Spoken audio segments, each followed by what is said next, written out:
Welcome back to Big Country Politics on KTAB. Well, hello and welcome to this week's Sunday Conversation here on Big Country Politics. I'm Manny Diaz. This week our special guest is Sergeant Mark Couch of Texas DPS here in our local area, representing Abilene in the Big Country. Sergeant Couch, it's been a minute since we've had you on the program, but I think it's very necessary in terms of what we're seeing in our area to have you. So welcome. Sure. Thank you very much for having me. I appreciate being here. You bet. Well, we saw just a tragic, I guess, a situation happened last Sunday morning, in the early morning hours on Sunday in Callahan County in Baird, when 3 individuals lost their lives. DWI has not been tied to that, but there was a DWI that was an arrest that was made for that. Sure. Tell me, I guess, the emotion of things, and you've kind of seen how things have begun to play out in Callahan County, certainly there in Baird. Talk about the emotion and what that means as a DPS trooper to see that firsthand, because I know this isn't your first rodeo when you to experience that. Well, anytime you have something like this that occurs in a small community like Baird, it's going to touch a lot of people because it's a small community. Mm-hmm. Everyone that's involved in the school business, those teachers, those administrators, their peers who are going to school, that it makes everyone stop and really try to do some self-assessment. And it's really a good time to stop and to really understand how fragile life is, and that there's things that we can do in these dangerous things like cars and stuff that we're out having a good time or whatever the case may be, can turn to tragedy very quickly if we're not following some safety rules and really getting safety kind of in the forefront of our own mind. Mm-hmm. And so we want this tragedy, where it kind of pays not really dividends, but I would say that it does some positive work, is if it makes some folks, this time of the year we have a lot of graduations that are happening. Prom's pretty well over with now, but we've got after graduation parties. We have folks that like to include alcohol in a lot of these celebrations that are happening. Summer's kicking off, a lot of backyard barbecues, a lot of alcohol and stuff gets consumed during the summer months. And so it just really brings back our message, and that is that we want all motorists and people to pay attention to their driving. Certainly, if you're under 21 years of age, you shouldn't be having alcohol at all, period. That's a given thing. But at any time, if there's alcohol involved, you should not be driving. There should be designated drivers. There should be ride share involved. There should be some kind of planning prior to make sure that you're leading with safety so that these tragic events don't happen. And right now we're about to enter what's known, I guess, what's being coined as the 100 deadliest days. That's from the day of graduation to the day of when school starts, so perhaps the end of May to point in August. Tell us about that, and certainly, you're a parent, you're a DPS trooper. What's all involved in that? Well, and one of the things is a lot of times people think that because it's summertime, the parents kind of check out of their duties of really monitoring what the children are doing and what the kids are up to. And it's just really important that we don't put our parenting hat off just because school's out. We need to be making sure that we know where our children are at, who they're with, what they're involved with, what's happening in those situations. And that's, of course, all people involved. If there's going to be any kind of alcohol involved in any kind of party or anything that you're going, we want you to designate before you celebrate. We want you to give some thought to whether or not, how am I going to get home?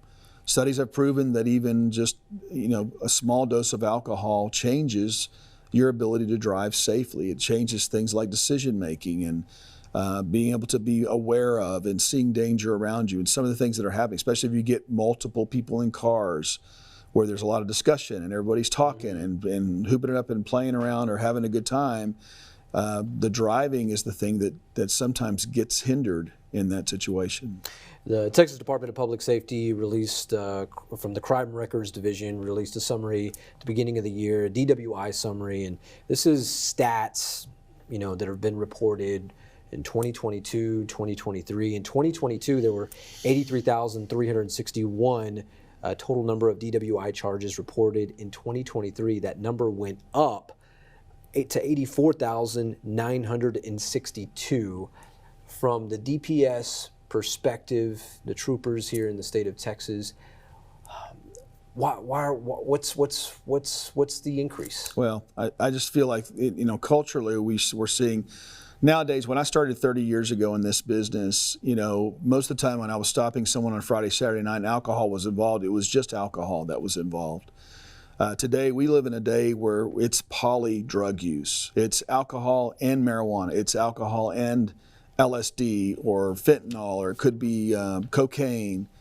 You're going to have poly use of multiple substances that people are on while they're, and it's so, like in a sense, Manny, I could arrest someone that has the odor of alcohol, but really the intoxication is coming from something else. Right. And so it behooves our troopers to become more educated, be better at your detection abilities, and learn how to investigate these types of cases. And it really behooves us.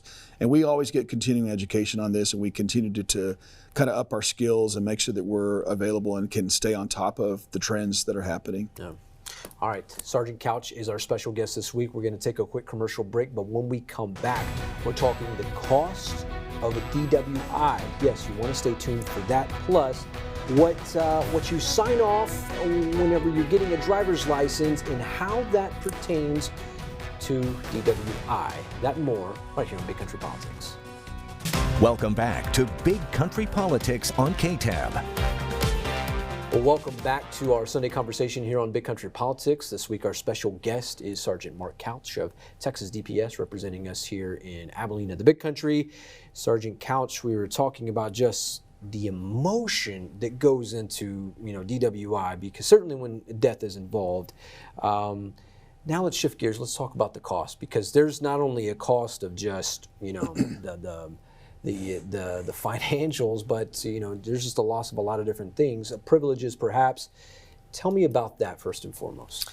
Yeah, so any DWI costs, it's just as a side. It's kind of funny also when we get in these kind of cases. I was talking to a trooper the other day about this, and you got a drunk on the side of the road that you've arrested, put them in your car or whatever, and the thing they almost get more upset about is the fact that when you start towing their vehicle, and they're throwing a fit over this, $100, $200 tow bill that they feel like they're about to take down. But I'm like, you're sitting in my car fixing to face about $20,000 worth of lawyer fees. How come that didn't make you want to go call someone to call for a ride? Like they'll pretty much start telling you about everybody. Hey, can you just let me go? I can call my aunt, or I can call my uncle. I'll call my best friend. I can call somebody to come get me. And I'm thinking to myself, where was all this concern for calling people when you left the bar or before you started driving? I mean, now I've got you caught, you want to call somebody. But we talk about the cost of DWI, outside of the fact that you could kill someone and end someone's life, just beyond that, that's a pretty high price to pay in life itself. $20,000 in lawyer fees. Yeah, $20,000 or plus on lawyers' fees and just going through the court system, not to mention the time that it takes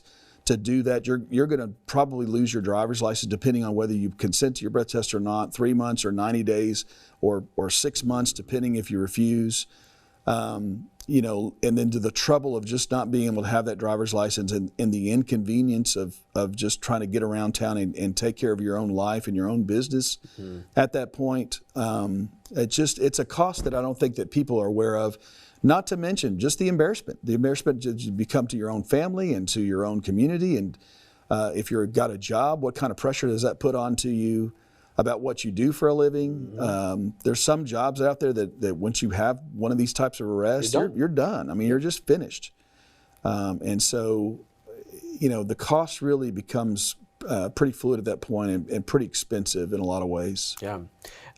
We talked about, before we went to break, it was the introduction of what you sign off to get your driver's license and what you're consenting to at this point. Yeah.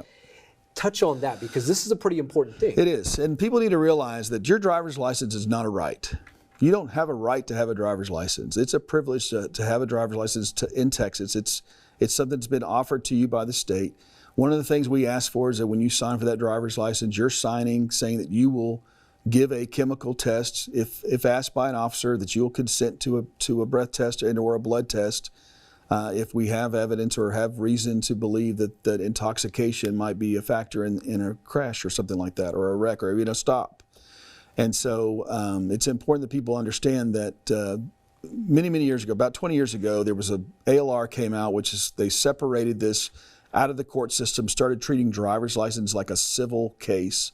And so courts were set up basically to to administer the driver's license portion. So if you get arrested for DWI, we're going to read you some forms about a warning, telling you about the penalties and the consequences of not consenting to the breath test that you've basically consented to.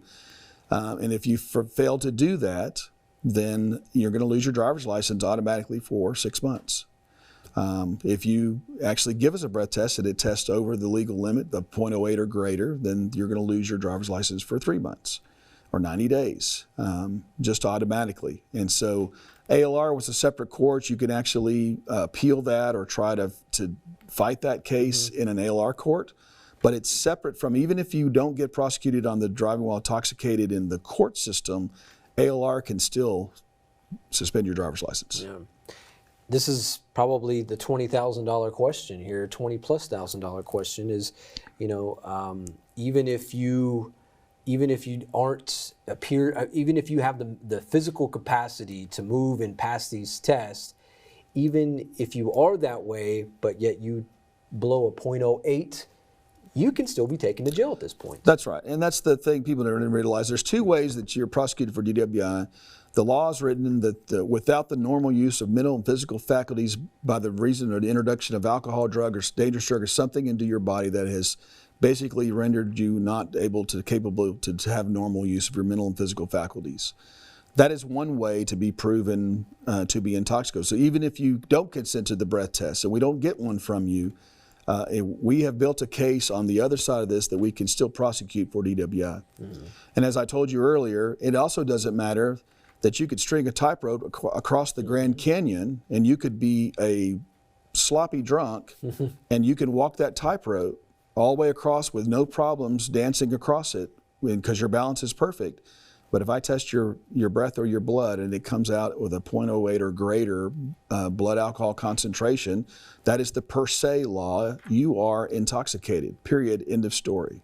Wow. That's what the court says. That's how the court treats it. So when you give a blood sample or a breath test, 0.08 or greater, that is intoxication in Texas. Regardless. All righty.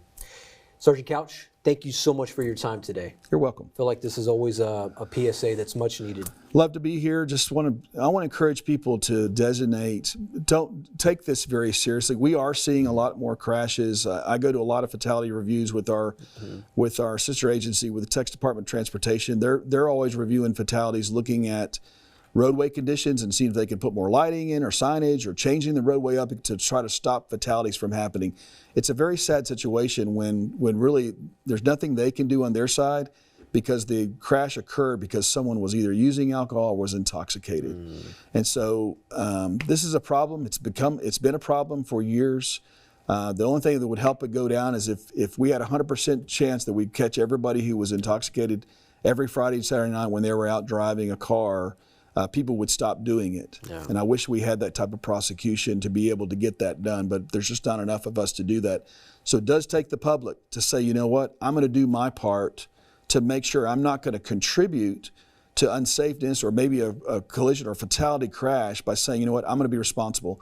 I'm going to use Uber, I'm going to use rideshare, I'm going to get a taxi cab, or I'm going to get a designated driver, and I'm going to make sure that even though I'm going to go out and celebrate, which is fine, you can do that, but do it safely. Do it responsibly. $20 ride share versus $20,000+. You bet. Yeah, and it's a no-brainer, isn't it? Yeah, no, definitely no-brainer. Alrighty. For Sergeant Mark Couch, I am Manny Diaz. This has been another Sunday Conversation right here on Big Country Politics. We'll see you next time. God bless.